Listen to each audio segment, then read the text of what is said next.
Hey everybody, it's Hummingbird027 here. Today is January 7th, 2013, and I wanted to bring you a video about the new American Civil War. Will it happen? Don't know, but I'm going to present some very strong evidences in this video of some memes or recurrent themes throughout mainstream media and throughout the internet that seems to be pushing for this idea that we could definitely be seeing a new civil war in America. I have some of the most compelling evidence that I've ever seen. Literally, we have been seeing this on a national scale with lots of little patrols, army patrols scattered out throughout the entire United States, watching them go into towns and do their little drills. The TSA starting now their drills on highways all across America, folks. We're getting really close for something big about to happen. And I do believe that President Barack Hussein Obama shares a very intriguing relationship with Abraham Lincoln, who was president at America's Civil War. I tried not to make this video too long. I tried to put forth all the evidences in the first part of this video, but please stay tuned to the end of the video where I get into scriptures and talking about the Constitution and our inalienable rights. And the last part of this video is probably the best. That's why I saved it for last. So I hope you enjoy this video, and thanks for watching. God bless. As I continued to do my research on this project, I came across this article from RT.com, always in the description box below. New American Civil War coming in 2016. As you can see, the date was published on the 13th of August of 2012. Could a second Civil War be coming to the U.S. in only a few years? A retired U.S. Army colonel has co-authored a piece of fiction that paints the possibility of what he predicts could arise as soon as 2016.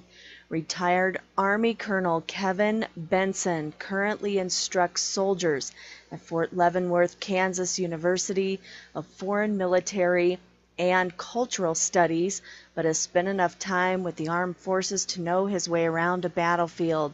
In a new essay he's written alongside the University of Kansas's Dr. Jennifer Weber, Benson implies that the U.S. could soon be the scene of a bloody uprising that might make way for a new form of government to emerge. And quite frankly, most of these essays have to be written in the form of fiction because obviously most publishers won't put out a nonfiction essay that has not come to pass or that is speculation.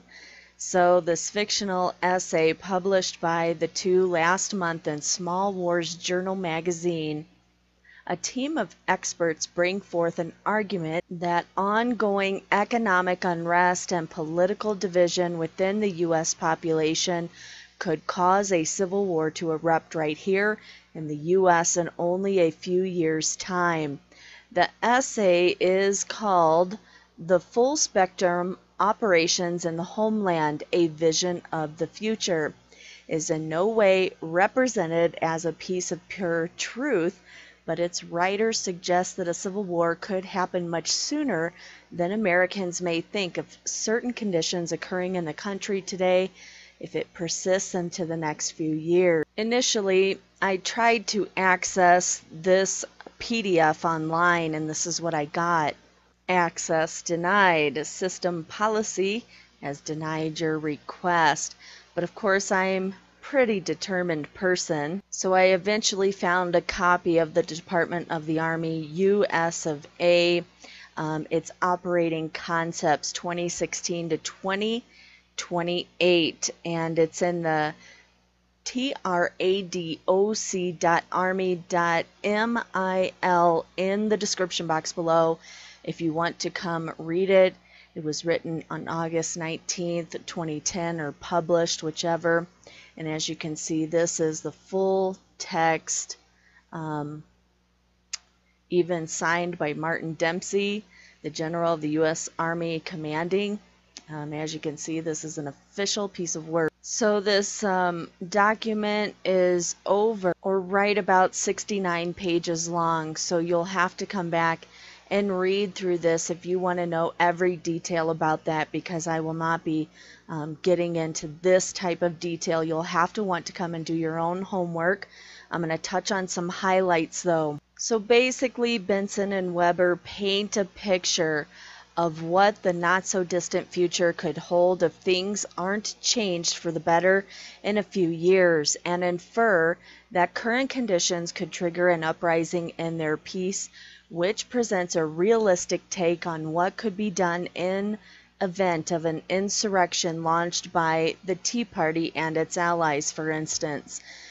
A lot of this is based on racial wars, which I believe will less likely happen.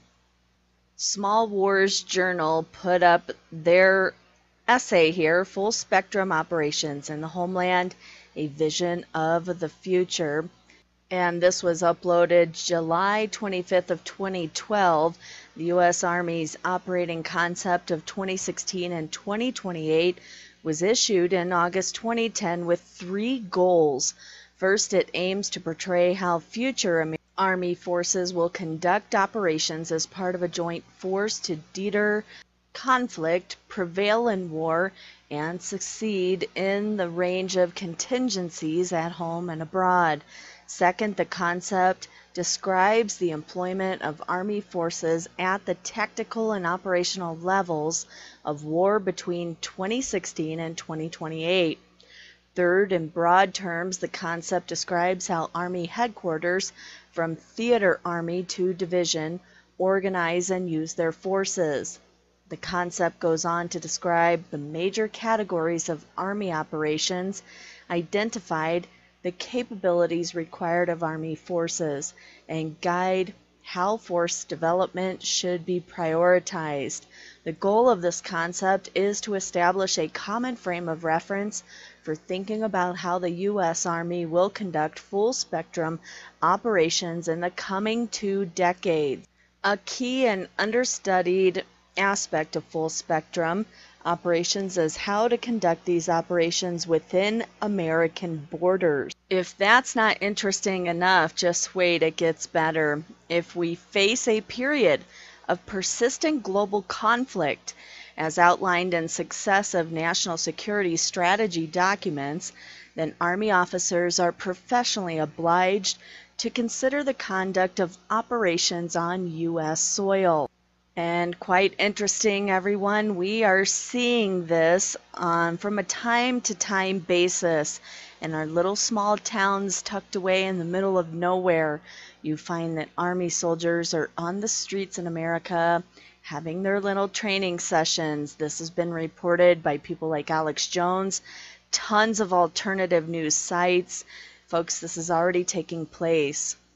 Army capstone and operating concepts must provide guidance concerning how the Army will conduct the range of operations required to defend the Republic at home. In this paper, we posit a scenario in which a group of political reactionaries take over a strategically positioned town and have the tactic support of not only the local law enforcement, but also state government officials right up to the governor. Under present law, which initially stemmed from bad feelings about Reconstruction, the military's domestic role is highly circumscribed.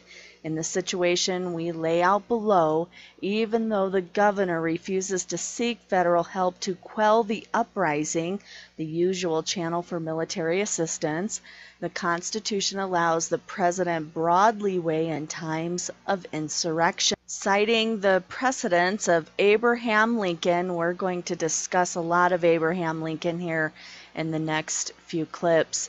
during the Civil War and Dwight D. Eisenhower sending troops to Little Rock in 1957. We even have an earlier incident called Hurricane Katrina, where there were troops on the ground and they were taking away little old ladies' guns and their right to defend themselves. While everybody was looting in the town, supposedly, the president mobilizes the military and the DHS to regain control of the city. This scenario requires us to consider how domestic intelligence is gathered and shared, the role of local law enforcement to the extent that it supports the operation, the scope, and the limits of the Insurrection Act, for example, maintaining a military chain of command, but in support of the Attorney General, as the Department of Justice is the lead federal agency under the conditions of the Act, and the roles of the local, national, and international media. For the sake of time, I am going to skim through a majority of this article. You can read the whole thing at thesmallwarsjournal.com in the description box below, or read the original PDF from the U.S. Army in the description box below. So the scenario in 2016, we could actually be seeing this a lot sooner, folks. The Great Recession of the early 21st century lasts far longer than anyone anticipated. After a change in control of the White House and Congress in 2012, the governing parties cuts off all funding that had been dedicated to boosting the economy or toward relief. The U.S. economy has flatlined, much like Japan in 1990, for the better part of a decade. By 2016, the economy shows signs of reawakening, but the middle and lower middle classes have yet to experience much in the way of job growth or pay raises. Folks, are we seeing a little bit of segregation here already? And then all this stress leads to racial war, folks, and I see a lot of that coming out of the Obama White House. The Obama administration these days trying to incite racial wars now among races, which is totally ridiculous. I think we've learned our lesson after 200 years, and since it is my personal belief that we have all come from the loins of Noah, I mean his sons, Jeff, Shem, and Ham, you've come from one of his three sons, and we are all brothers and sisters on this planet. So in May of 2016, an extremist militia motivated by the goals of the Tea Party movement take over the government of Darlington, South Carolina, occupying City Hall, disbanding the city council, and placing the mayor under house arrest. Activists remove the chief of police and either disarm local police and county sheriff departments or discourage them from interfering. In truth, this is hardly necessary. Many law enforcement officials already are sympathetic to the Tea Party's agenda, know many of the people involved, and have made clear that they are not challenging the takeover. So the militia members move quickly beyond the city limits to establish checkpoints, in reality something more like choke points, on major transportation lines, traffic on I-95, the East Coast main north-south artery, and such are those. When the leaders of the group hold a press conference to announce their goals, they invoke the Declaration of Independence and argue that the current form of the federal government is not deriving its just powers from the consent of the governed, but is actually the destructive to these ends. Therefore, they say, the people can alter or abolish the existing government and replace it with another that, in the words of the Declaration, shall seem most likely to affect their safety and happiness. While mainstream politicians and citizens react with alarm, the Tea Party insurrectionists in South Carolina enjoy a groundswell of support from other groups, militias, racist organizations, and so forth. The mayor of Darlington calls the governor and his congressmen. He cannot act to counter the efforts of the local Tea Party because he is confined to his home and under guard. The governor, who ran on the platform that professed sympathy with Tea Party goals, is reluctant to confront the militia directly. He refuses to call out the National Guard. He has the state police monitor the roadblocks and checkpoints on the interstate, the state roads, but does not order the authorities to take further action. In the public, the governor calls for calm and purposes talks with the local Tea Party to resolve these issues. The Department of Homeland Security responds to the governor's request by asking for defense support to civil law enforcement. After the Department of Justice states that the conditions in Darlington and surrounding areas meet the conditions necessary to invoke the Insurrection Act, the President invokes it. From Title 10 U.S. Code, the President may use the militia or armed forces to, and here's all the articles, suppress an insurrection against the state government at the request of the legislator, or, if not in session, the governor, suppress unlawful obstructions or rebellions against the U.S., suppress insurrection or domestic violence if 1. It hinders the execution of the laws to the extent that a part or class of citizens are deprived of constitutional rights and the state is unable or refuses to protect those rights, or 2. Obstructs the execution of any federal law or impedes the course of the justice under federal law. By proclamation, he calls on the insurrectionists to disperse peacefully within 15 days. There is no violation of the Posse Comitatus Act. The President appoints the Attorney General and the Department of Justice as the lead federal agency to deal with the crisis. The President calls the South Carolina National Guard to federal service. The Joint Staff in Washington, D.C. alerts U.S. Northern Command, the headquarters responsible for the defense of North America, to begin crisis action planning. Northern Command in turn alerts U.S. Army North 5th U.S. Army for operations as a joint task force headquarters. Army units at Fort Bragg, North Carolina, Fort Stewart, Georgia, and the Marines at Camp Lejeune, North Carolina, go on alert. The full range of media, national and international, is on the scene. Fix Darlington, but don't destroy it. Upon receiving the alert for possible operations in Darlington, the 5th Army staff begins the military decision-making process with mission analysis and intelligence preparations on the battlefield. The analytical steps of the intelligence preparation of the battlefield, or IPB, must be modified in preparation for and conducting operations in the homeland. The steps of the IPB process are: define the operational environment, battle space, describe environmental effects on operations, describe the battle space effects, evaluate the threat, adversary, and determine the threat adversary's course of action. While preparing the terrain, the weather data do not pose a major problem to the G2. Gathered data on the threat and under civil consideration of intelligence and operational purposes is problematic, to say the least. And as you can see, they have this all laid out here. And the Executive Order 12333, very interesting number. The U.S. intelligence activates date 4 was dated on 4th December of 1981, relates mostly to intelligence gathering outside the continental U.S. However, it also outlines in broad terms permissible information gathering within the U.S.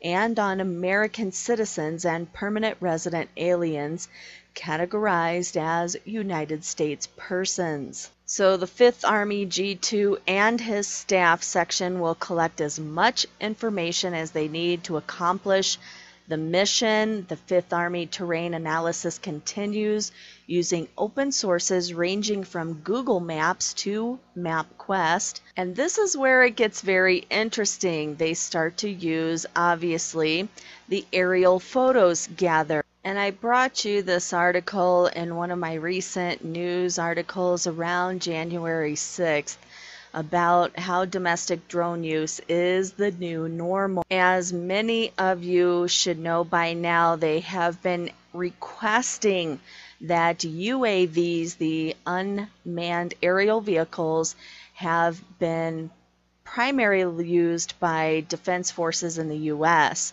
The U.S. in 2012 has now passed a law allowing the Federal Aviation Administration to approve drones to be used for various commercial endeavors. Also, this is going to be part of the military. And the FAA's deadline to select 6 sites in the country to run the UAV through a battery of tests before opening up full commercialization was on December 31st, 2012. According to the FAA Modernization and Reform Act of 2012, the FAA, along with NASA and some other federal agencies, have been asked to make way for a complete integration of commercial drones into the U.S. airspace. By 2015, 30,000 commercial drones will populate the American airspace, folks. Believe it, they are going to do this. It's not going to be easy for you to hide your acts from the military at this point or your government. So they will have total surveillance of what is going on with the Tea Party's roadblocks, checkpoints, all around Darlington. Every little detail is going to be understood at this point. Then the media will be brought into harness and will be reined in. And what is new and newsworthy about this operation is that it is taking place in the continental U.S. Commanders and staff must think about the effect of this attention and be alert when considering how to use the media. Once all of these things are in control, once they are all ready to go, the pace of the operation needs to be deliberate and controlled. Combat units will conduct overt show of force operations to remove the insurrectionists. They are now facing professional military forces with all the training and equipment that implies. While this is just all a consideration, the Invoking the Insurrection Act must be a last resort, so they say. Once it is put into play, Americans will expect the military to execute without pause and as professionally as if it were acting overseas.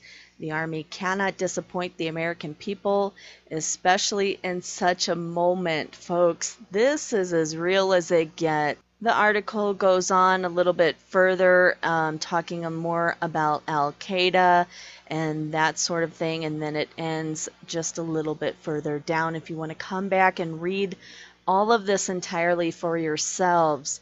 But now you get a pretty good battle plan of what could take place if just one city is taken over. If any of you listening to this video have not watched the TV series Jericho, I highly encourage you to watch that TV series. I do believe the reason why they actually stopped producing the TV show was because it was getting into the Civil War at the end of the series, and it was getting too real for Americans to be watching, so they pulled the plug on that show, folks. It was a wonderfully written conscript of what could possibly lie in our very near future, folks. Please be aware that this is not a game. I am not here to fearmonger. I am here to make you aware because these things happen whether you believe them or you do not.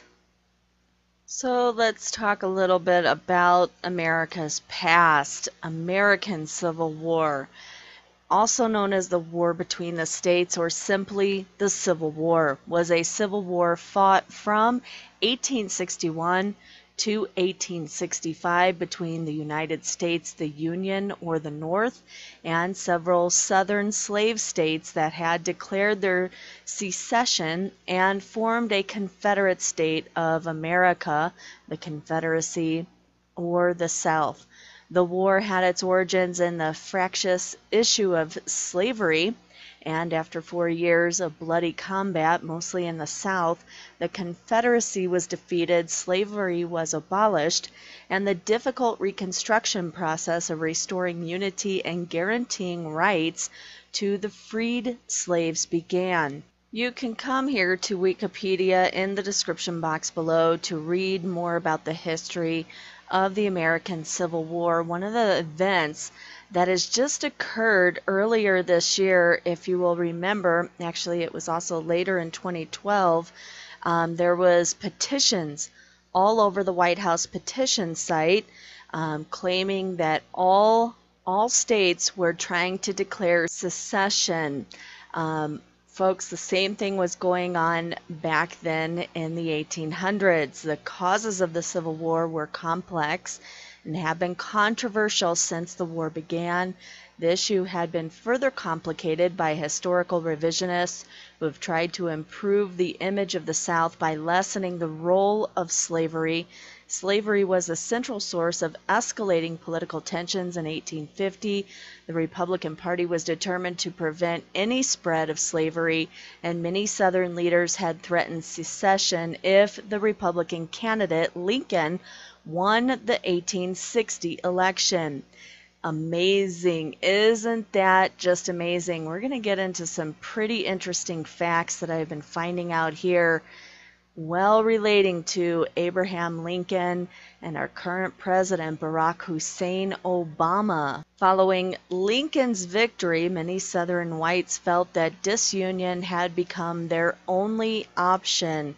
Folks, I would like to also put in my 2 cents worth here, is that slavery was one of the main driving forces for the American Civil War in the 1800s. I am again going to state that slavery is the same today. We are just under a form of, how shall I say this, quote unquote, freedom-minded people. But in reality, we are not. Most Americans more on their debt than they will ever be able to pay. And one of those reasons is because they won't go God's way and start doing God's financial way. Otherwise, you could definitely get out of debt and not be a part of the problem. You would also get out of your part of slavery. Debt has enslaved America, folks. It's not a racial slavery that is going to be coming. It is a debt slavery in which debtors' prisons could actually be enforced very, very soon in the near future. So back to the topic at hand, we had just seen a threat basically coming into the whitehouse.gov petition site claiming that almost all of the 50 states, I think, were included in the secession petitions to secede from this United States of America and to reformulate the Republic again. The same thing was going on with Lincoln during this time in 1860. Another part in this article I wanted to point out was sectionalism, and it refers to the different economies, social structures, customs, and political values of the North and South. Folks, look at what has happened to Detroit, Michigan. It is basically a ghost town. There is nobody there selling and buying property. It is not a thriving community that it was at one time. So we are seeing the same type of economies and social structure that the North and South were basically going through. We're seeing it happening right now. It's almost like the American Civil War in the 1800s is what is coming to the United States of America, folks. It's just too coincidental. We are also seeing the same ideology going on with states' rights. Everyone agreed that states had certain rights, but did those rights carry over when a citizen left that state? The Southern position was that citizens of every state had the right to take their property anywhere in the U.S. and not have it taken away. Specifically, they could bring their slaves anywhere and they would remain slaves. In light, we can look at this with Agenda 21. Instead of it being a racial thing, look at it as Agenda 21 and eminent domain. Just within the last few years, have corporations, governments, and other entities been given legal right to take away your property at valued price or less than valued price in declarations of eminent domain. And so there you would have certain rights being taken away. And yet again, Lincoln's election in November of 1860 was the final trigger for secession. And we saw this happen at the end of December 2012 into beginning of this year of January 2013. Many people are talking about wanting to secede from the Union in order to establish their own republic, and even go as far as to reestablish a greater republic outside of this administration. Folks, do you see the similarities here? It is just unbelievable, the stuff I have been finding here. So I wanted to get into a little bit about Abraham Lincoln here. His nickname was Honest Abe. He was from Illinois. He was called also the Illinois Rail Splitter. He was married November 4th, 1842 to Mary Todd, and these are their children. He was the 16th president of the U.S., guided his country through the most devastating experience in its national history, the Civil War. He was also an Illinois legislator, so was Obama, lawyer and U.S. representative. Sound familiar? Doing kind of a comparison with Barack Hussein Obama. This is on Wikipedia as well in the description box below. He attended Harvard Law School, University of Chicago Law School, and civil rights attorney. His legislative career was 1997 to 2008, state senator 1997 to 2004. And both Barack Obama and Abraham Lincoln were elected to the presidency. So now we're going to get into kind of some weird stuff that I've been finding. Obama compares himself to Abraham Lincoln, August 17th, 2011. Fresh from comparing himself to Martin Luther King, President Obama on his bus tour this week likened his beleaguered situation to that of Abraham Lincoln, suggesting Lincoln had incurred the same type of revulsion from his opponents that Obama gets from his own enemies today. Actually, though, it was a tongue-in-cheek Obama who spoke during an appearance in Decorah, Iowa, grumbled that he has it worse. But when you listen to what the Federalists say about the Anti-Federalists and the names that Jefferson called Hamilton and back and forth, I mean, those guys were tough. Lincoln, they used to talk about him almost as bad as they talk about me. Now, it's true, he's not comparing his achievements to those of Lincoln, but it takes a certain frame of mind, a certain presumptuousness, and high self-esteem to put yourself in the same sentence with Lincoln. Add to this the inaneness and irresponsibility of it. Lincoln's critics were savaging him for his efforts to save our very Union, an effort for which one of those critics paid him back by taking his life. And Rahm Emanuel links Obama to Lincoln. Chicago Mayor Rahm Emanuel. This was done around December 3rd of 2012.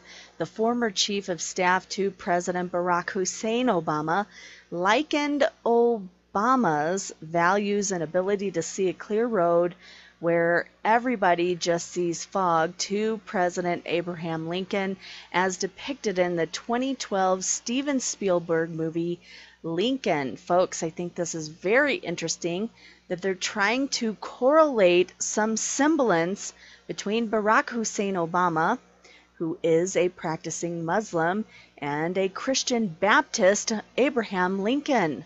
I think also what he further said here, Rahm Emanuel, if you haven't seen the movie Lincoln, and if you didn't try to illuminate it, please go see the movie Lincoln, because that's another way where all these cross currents come at you, and you have to make sense of that conflict and that conflicting currents and equities. He's comparing what went on in the 1800s with the American Civil War and kind of comparing it today. In my eyes, the little bombs are being dropped. Are you picking them up? Here's yet another article written by the Washington Post staff writer Philip Rucker on Wednesday, November 19th, 2008. Obama inspired by and compared to Lincoln. This is like a 3-page article. You can come to the Washington Post in the description box below to read for yourself. The one important part on part 1 of this article I wanted to point out was that, and now Obama is contemplating Lincoln's particular model of presidential leadership as he moved towards assembling his own team of advisors and cabinet officials. His overtures to his former foes have suggested he may be mulling his own team of rivals, perhaps led by a certain senator from New York. As a Secretary of State, Obama met with Hillary Rodham Clinton in Chicago last week. And here's yet another one from usnews.com in the description box below. The comparisons between Barack Obama and Abraham Lincoln, and I outlined this section back when he announced his candidacy in Lincoln's former home of Springfield, Illinois. In February of 2007, Obama repeatedly invoked Lincoln's legacy. Abraham Lincoln had his doubts, he had his defeats, he had his setbacks, but through his will and his words, he moved a nation and helped free a people. It is because of the millions who rallied to his cause that we are no longer divided north and south, slave and free.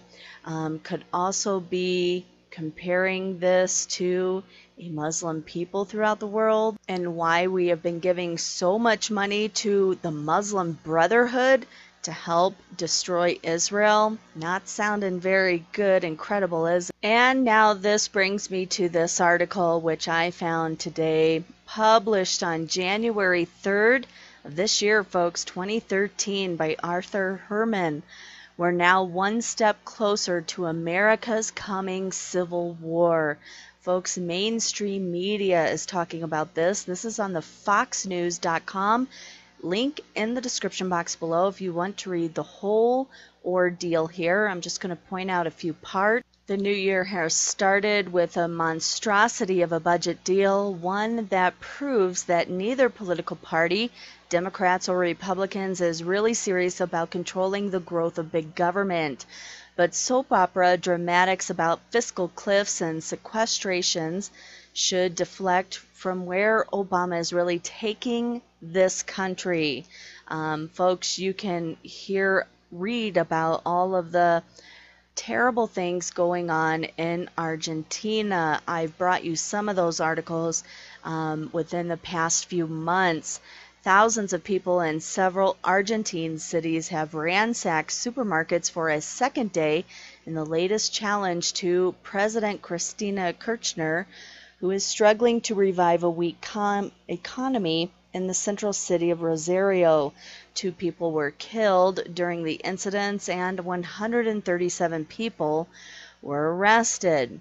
Some have said that my warnings about a coming civil war between makers and takers are exaggerated. It's true that Argentina's politicians have been waging class warfare since Juan and Eva Perón, and they aren't fazed when it turns bloody. Obama and the Democrats are relative newcomers to the game, but Argentina reveals who really suffers when those who create a nation's wealth gets mugged by those who spend it, as just happened this week in Washington. It's the poor and the middle class and the very ones big government says it's trying to protect. And sadly, that's where Mitt Romney had it wrong. That 47% of Americans who get unemployment benefits, Social Security disability checks, Medicare and Medicaid, and government student loans aren't the real takers.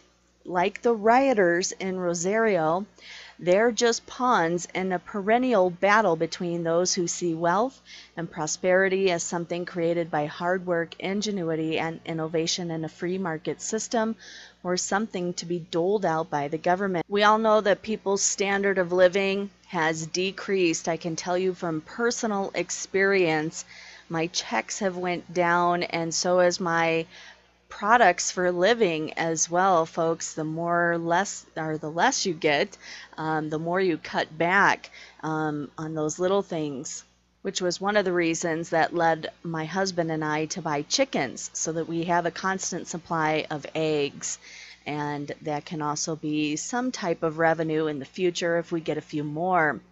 So basically, the government is the #1 cause of poverty in this country. It forces those who depend on its largeness to live hand to mouth with no time or money to plan for the future.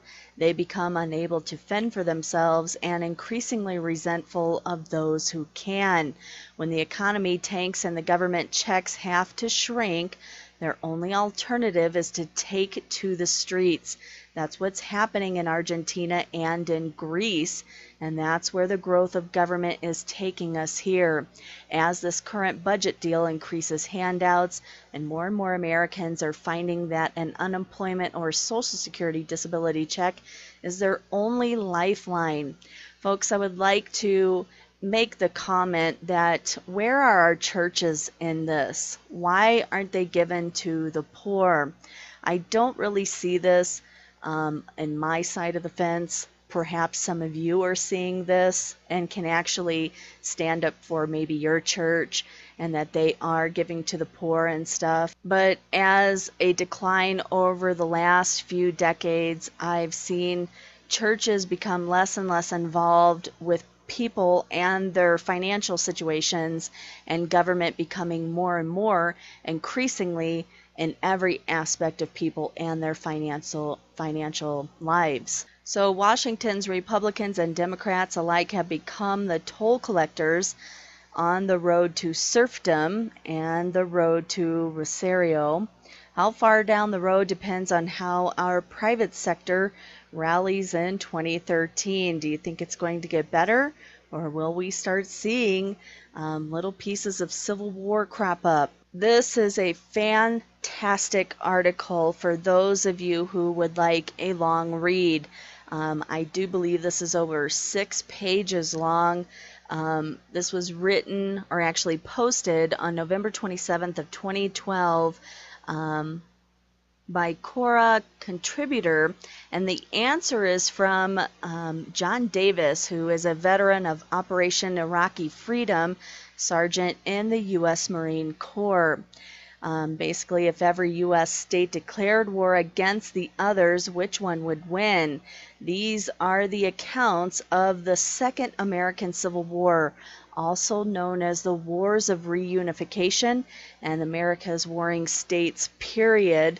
This takes you basically through a whole scenario all the way to the very end by cessations of states. This is a very lengthy article. As you can see, the one thing I wanted to get to here is that nuclear device could be detonated in this scenario, folks. So let's just say that one gets blasted right in the middle by Omaha, 300 miles above the surface of America. Basically, that takes out all of the United States. There is no getting your milk at the grocery stores anymore. Folks, life as you know it will come to an end. This gentleman breaks down all of the sectors from oil and gas to government services, where all of these little lines would basically break down. So I want to propose the question to this last article I'm going to present here. And is America inching towards another civil war? Really think about this one, folks. This article posted on January 5th of 2013, the Democratic Republic says Obama should have power like Lincoln did during the Civil War. Do you see where I'm going with this, folks? I'm really trying to make this as obvious as I can. Comparing President Barack Hussein Obama with Abraham Lincoln. It is uncanny what the mainstream jokia is doing with these two presidents and what was going on in Abraham Lincoln's time during the Civil War and what we are undergoing now in current 21st century time. So Representative Danny K. Davis told the Daily Caller on Capitol Hill Friday, Davis said that President Obama should have the power to make that decision to raise the national debt ceiling and compare it to Abraham Lincoln's issuing the Emancipation Proclamation. Are we going to see something of a 21st century Emancipation Proclamation here with the debt ceiling being raised? Davis denied this move as being a power grab, but said it would give the president the kind of power that sometimes is needed for the decision making that must take place as opposed to the haggling, the wrangling, the discussing, the disagreeing, and cliffhanging, all of those kinds of things. And folks, I have to say this, haggling is when I think of the new nominee for Secretary of Defense, Chuck Hagel, I always think of haggling. And I think that it's very interesting that this word would be involved in this Mr. Davis's words. And as you can see at the making of this video, it is January 7th, and Obama nominates Chuck Hagel, former Republican senator from Nebraska and decorated Vietnam veteran, to succeed Leon Panetta, who retires as defense secretary. Folks, this man is no lover of Israel or the Jewish people. It's a very sad state of affairs, but if America becomes entrenched in a civil war, which he would then be, obviously, Secretary of Defense, well, you can probably guess where that is going to leave Israel with no friend in the United States. So Obama could be making a very severe effort to strip constitutional gun rights that may start the new American Civil War. I think this is where the gun control whole objective is heading for right now. I do believe that the United Nations is trying to get a gun ban treaty going on where America will be subjected to this. We all of a sudden had all these mass shootings all over America, and now the UN will bring back its treaty, and many more people will be brainwashed and convinced that we have to get rid of our guns. Folks, these high-powered weapons, these assault weapons, are for us to protect ourselves from a tyrannical government. It is not for hunting. It is not for going out and obviously shooting other human beings, especially at innocent elementary schools. But it is for us to keep out a tyrannical government who wants to enslave all of Americans, folks. The American Civil War was mostly about slavery. I'm going to propose that the new American Civil War will be about slavery as well, just in a different mindset. Are you ready to wake up in an America where your family is defenseless against enemies, foreign or domestic? This reality is right around the corner. A day after his re-election, Barack Obama signaled the UN that he is ready to sign an arms treaty to strip you of your Second Amendment constitutional rights to bear arms. This is going down, folks. All right, I'm going to come in and close this video with two last important articles.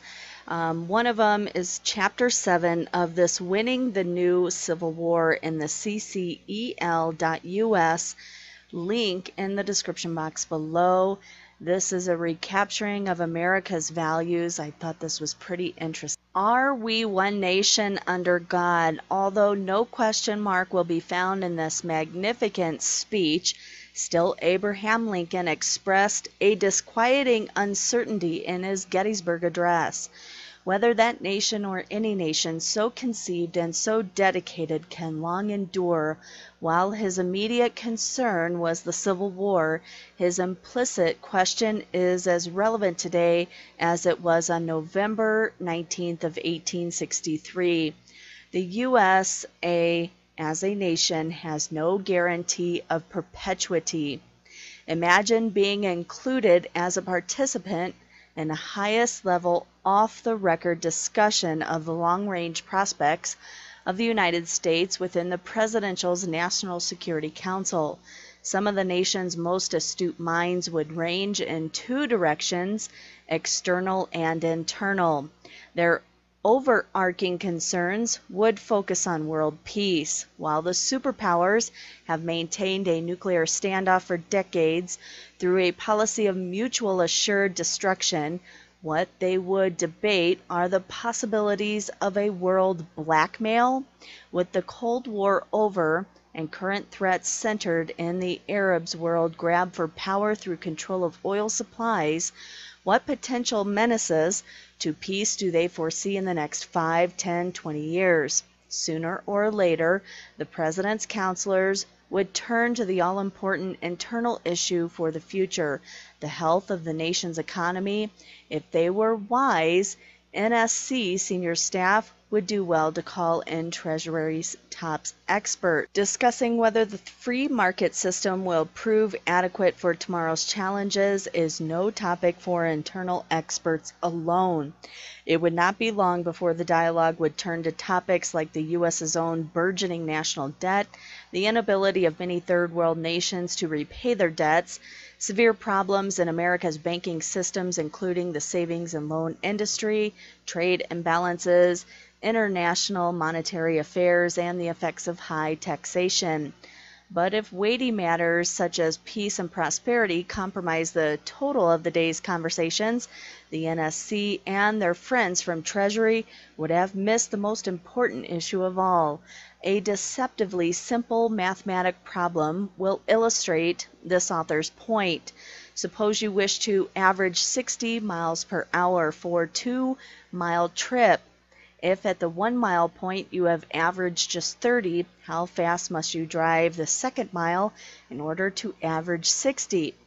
The obvious answer is 90, right? Wrong. Sure, 30 plus 90 equals 120. Divided by 2 yields an average of 60, but that answer is incorrect. Ah, you say, I get it. If I drive the first mile at half the speed I hope to average, then I must drive the second at double the speed, so the answer is 120, right? Wrong again. The fact is that solving our little problem requires inserting into the equation a completely different factor, time. If you average 30 on the first mile, you have already used up 2 minutes. The total time required to average 60 over 2 miles, your hope of averaging 60 is impossible. In the same way, when the subject is the durability of the US of A, another completely new factor must be introduced into the equation, not time, but eternity. The NSC folks should have called in a theologian. God Almighty, the maker of heaven and earth, will judge the world in righteousness. The God before whom the nations are like a drop in the bucket, as dust on the scales, will judge all nations on every side. A look at the Old Testament reveals how the Lord of the nations judges nations within history. Even with Israel, there is a cycle: rebellion, retribution, repentance, and restoration. We are watching Israel go through this right now, interestingly enough.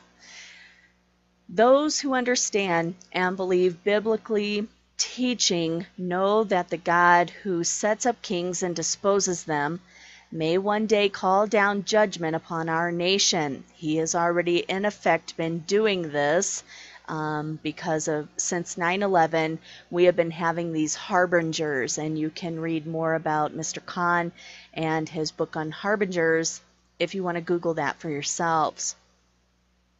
Our national security and longevity are ultimately under his control.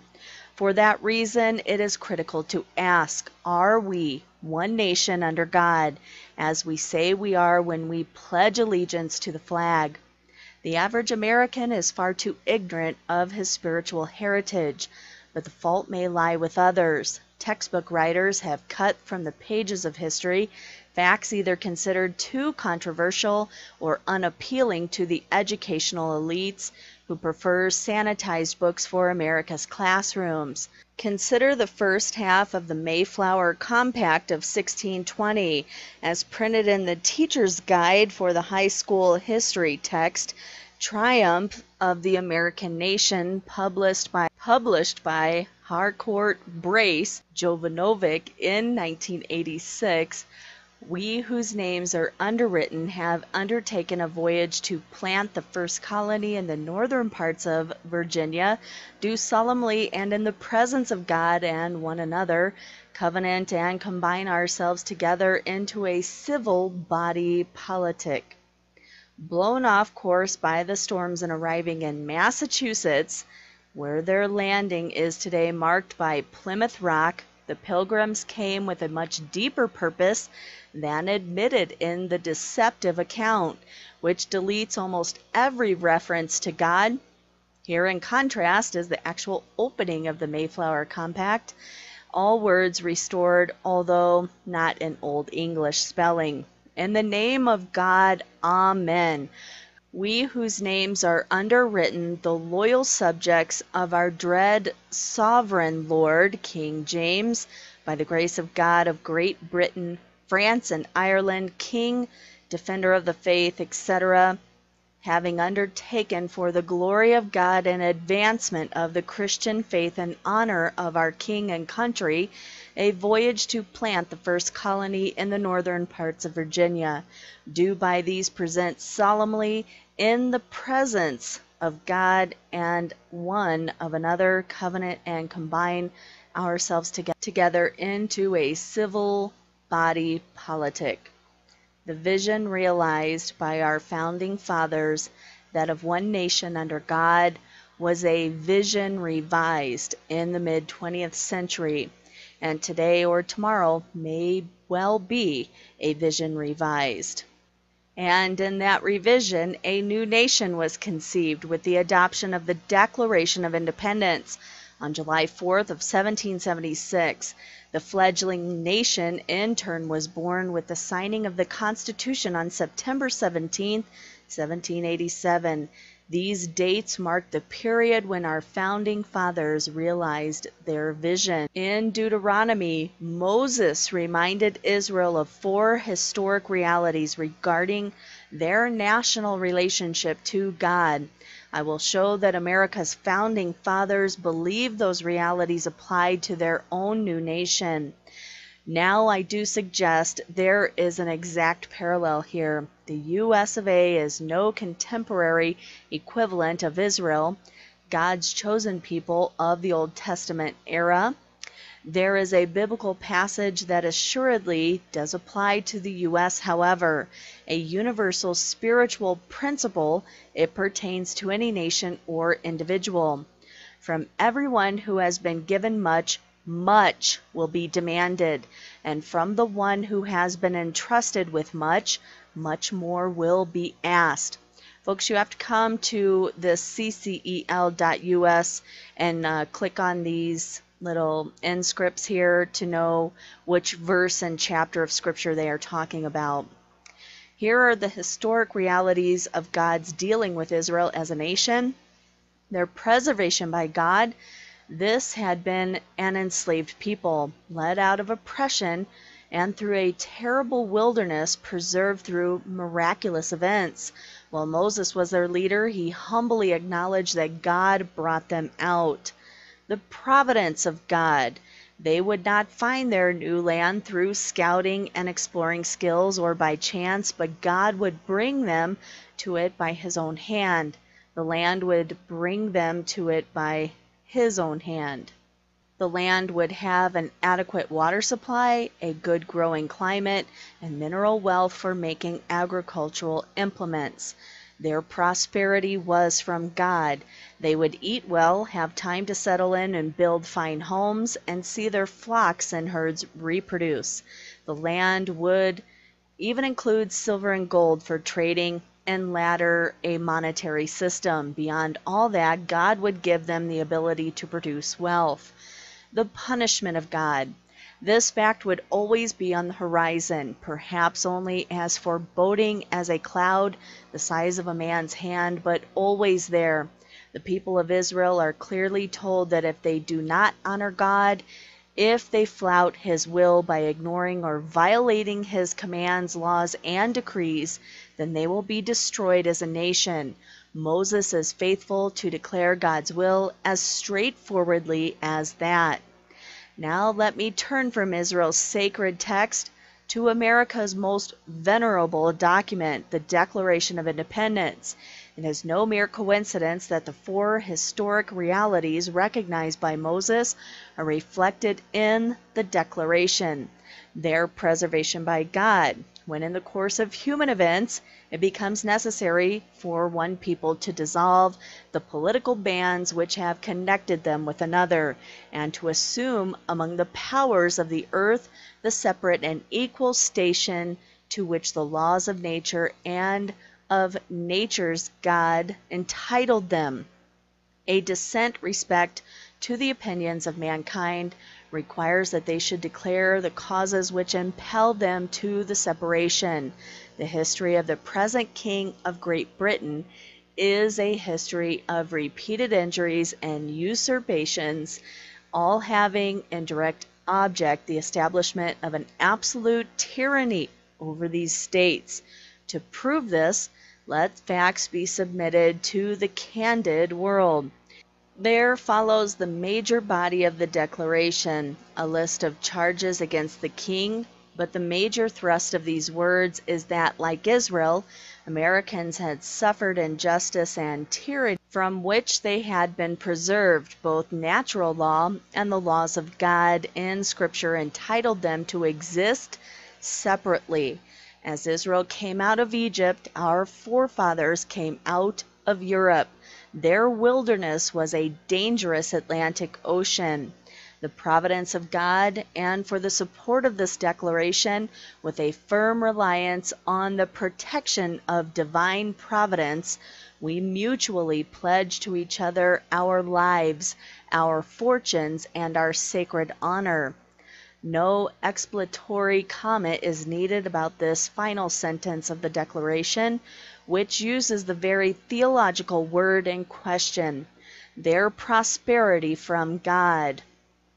We hold these truths to be self-evident, that all men are created equal, that they are endowed by their Creator with certain unalienable rights, that among these are life, liberty, and the pursuit of happiness, that to secure these rights, governments are instituted among men, deriving their just powers from the consent of the governed.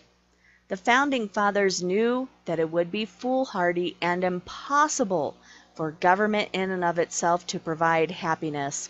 However, citizens of this free land would have the right to pursue happiness because of their prior rights to life and liberty, all of which were God-given. That being the case, no government could legitimately claim to grant such rights, but only to guarantee or secure them. Thus, those citizens who pursued financial success in their quest for happiness should literally attribute their prosperity to God. The punishment of God. We, therefore, the representatives of the United States of America and General Congress, assembled appealing to the Supreme Judge of the world for the rectitude of our intentions, do in the name and by the authority of the good people of these colonies solemnly publish and declare that these united colonies are and of right ought to be free and independent states. As they separated from the English crown, our forebears called upon God to examine the integrity of their motivation.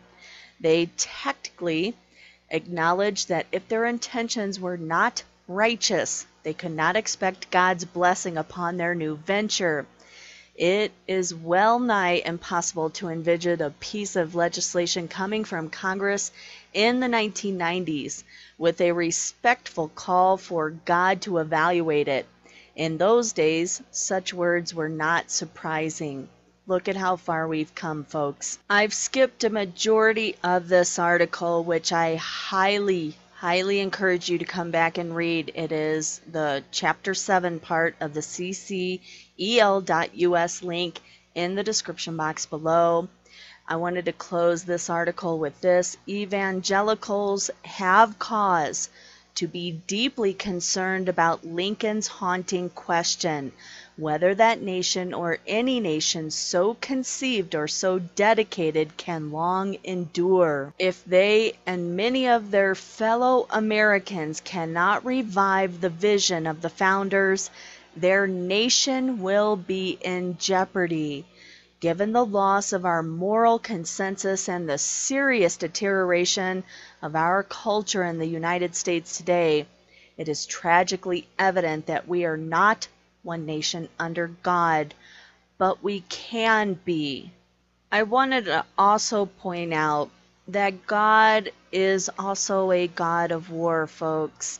Yahweh understands that there is a need for war. And I'm not saying this because I am a warmongering Christian. I am saying this because look at what we are faced with today. Even on this January 7th of 2013, we are waiting in anticipation for Psalms 83, Isaiah 17, and Zechariah chapter 9, and Zephaniah, and his whole entire book.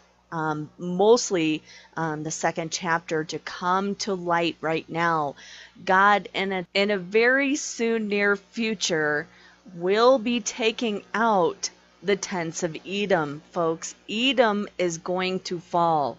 And by Edom being removed out of the way and only a remnant being left of these people, out of these two brothers, Jacob and Esau, Esau will be removed.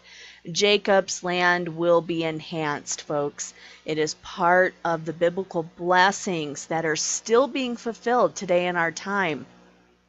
So don't get stuck in pacifist ideology that Christians have to be pacifists, that we cannot have guns, that we cannot ask questions of our government and why they are doing the things that they are doing, folks. We have a God-given right to pursue life, liberty, and freedom. God gave that to every man, woman, and child on the face of the earth.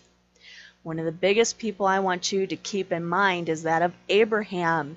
Abraham was not only the elected of God to hold the covenant to be the father of all nations, but he was also extremely courageous and brilliant battlefield tactician and commander when he was forced into a fight. Folks, why do you think God would choose a man like Abraham? Not only did he increase him in wealth, but he also increased him in his courage and his brilliance. And folks, that all came from God. And Abraham is like in the faith, the Hall of Faith chapter in Hebrews, okay? In the book of Hebrews. He is in the Hall of Faith, okay? We should be looking at these passed on fathers who have made such a dent in history for all of us to be where we are today.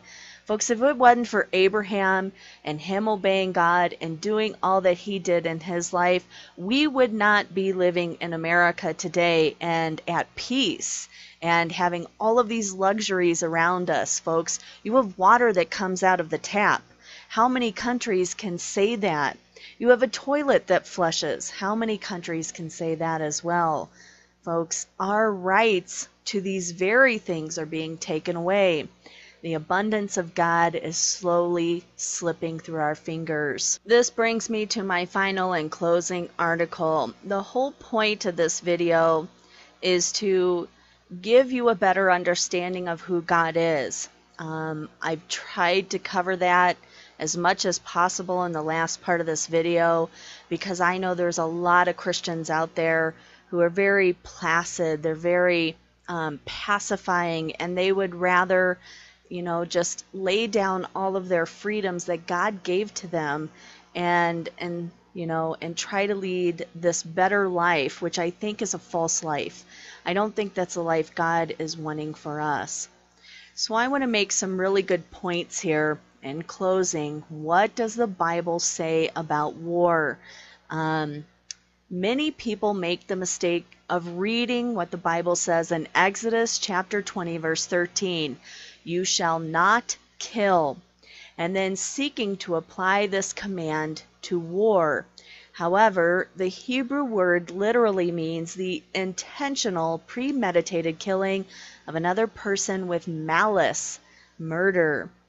God often orders the Israelites to go to war with other nations. 1 Samuel 15:3, Joshua 4:13, even in our modern day, Isaiah 17, Psalms 83, Zephaniah chapter 2, and Zechariah chapter 9. God ordered the death penalty for numerous crimes. That's Exodus 21:12, verse 15, 22:19, Leviticus 20:11.